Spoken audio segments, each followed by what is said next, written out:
তাহলে আমরা এখন শুরু করব ইনশাআল্লাহ। পড়েন আউযু বিল্লাহি মিনাশ শাইতানির রাজিম। আউযু বিল্লাহি মিনাশ শাইতানির রাজিম। তার স্টেজে হাজার হাজার মুসলিম হতো।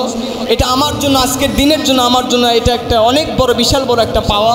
আমাদের কলিজার টুকরা প্রিয় মুফাসসিরে কোরআন আল্লামা দিলওয়ার হোসেন সাইদি রহমাতুল্লাহ আলাইহি, তার নামে আমার নাম। আমি ছোট মানুষ, আমার ইলম যোগ্যতা একেবারেই কিছু নাই, অনেক ছোট মানুষ আমি, অনেকের সন্তানের মতো বয়স। আপনারাও আমাকে ক্ষমা করবেন, আমি ছোট মানুষ হলেও আমি চেষ্টা করেছি আপনাদের সামনে দ্বীনের ইসলামের কথাগুলো প্রকাশ্যে স্পষ্টভাবে তুলে ধরবার জন্য। আমার জন্য দোয়া করবেন, আল্লাহ তাআলা যেন, হয়তো সাইদি সাহেবের মতো অত বড় পর্যায়ে যাওয়া সম্ভব নয়, কিন্তু তার মতো যেন আল্লাহ তাআলা ইখলাস নিয়ে চলবার তৌফিক এনায়েত করেন। সকলে বলেন আল্লাহুম্মা আমিন। তার স্টেজে হাজার হাজার মুসলিম হতো। এটা আমার জন্য, আজকের দিনের জন্য, আমার জন্য এটা একটা অনেক বড়, বিশাল বড় একটা পাওয়া। আপনাদের জন্য এটা চিরদিন পর্যন্ত, আমি মারা যাবার পরে আপনাদের কাছে এটা স্মরণ থাকবে যে হুজুরের কাছে আমাদের মসজিদে একজন হিন্দু ভাই মুসলিম হয়েছিলেন। আগের নামটা একটু বলেন ভাই, আগের নাম আপনার কি ছিল? আমার আগে পূর্বের নাম ছিল জয়ন্ত বিশ্বাস। শ্রী জয়ন্ত বিশ্বাস। তারপর আপনার বাসা? আমার থানা মনোহরদী, জেলা নরসিংদী বিভাগ, ঢাকা। আচ্ছা, তাহলে এখন আপনার নাম ইব্রাহিম হতে যাচ্ছে। জি। তাহলে আমরা এখন শুরু করব ইনশাআল্লাহ। পড়েন আউযু বিল্লাহি মিনাশ শাইতানির রাজিম। আউযু বিল্লাহি মিনাশ শাইতানির রাজিম। বিসমিল্লাহির রহমানির রহিম। বিসমিল্লাহির রহমানির রহিম। আশহাদু আল্লা ইলাহা আশহাদু আল্লা ইলাহা ইল্লাল্লাহু ইল্লাল্লাহু ওয়াহদাহু ওয়াহদাহু লা শারীকা লাহু লা শারীকা লাহু ওয়া আশহাদু আন্না ওয়া আশহাদু আন্না মুহাম্মাদান আবদুহু ওয়া রাসূলুহু সাল্লাল্লাহু আলাইহি ওয়াসাল্লাম। আপনি কি কালিমায়ে তাইয়্যিবা পড়েন? লা ইলাহা ইল্লাল্লাহু মুহাম্মাদুর রাসূলুল্লাহ সাল্লাল্লাহু আলাইহি ওয়াসাল্লাম।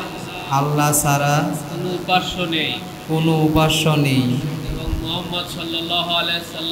এবং মুহাম্মদ সাল্লাল্লাহু আলাইহি ওয়াসাল্লাম তার রাসূল। আলহামদুলিল্লাহ পড়েন। তিনি ঈমান এনেছেন, ইসলাম ধর্ম গ্রহণ করেছেন। আমরা এখন তাকে বুকে আলিঙ্গন করব। আপনারা তার জন্য দোয়া করবেন, আমার জন্য দোয়া করবেন।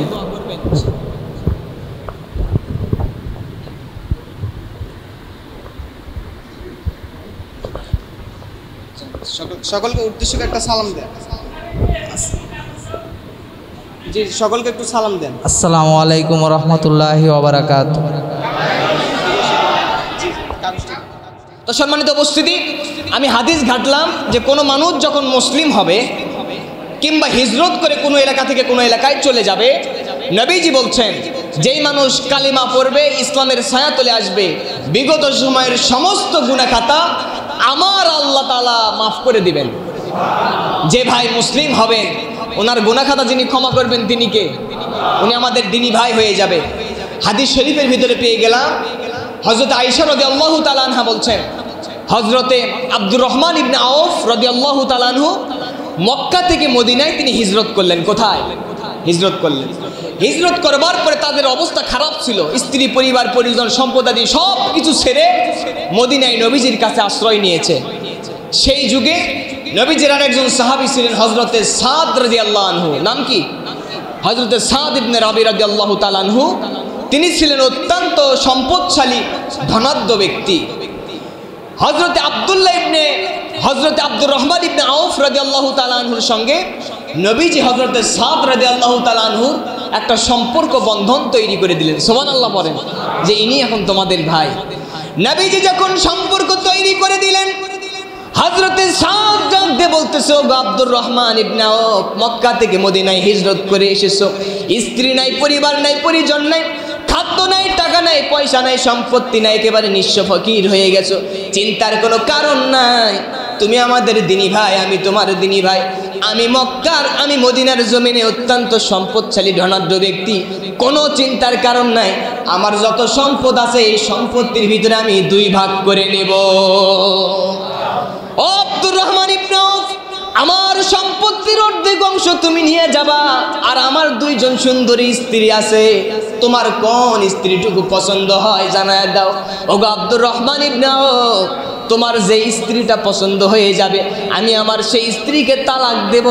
ইদ্যত শেষ হয়ে যাবার পরে তুমি তোমার স্ত্রী নিয়ে হালাল মতো বসবাস করবে।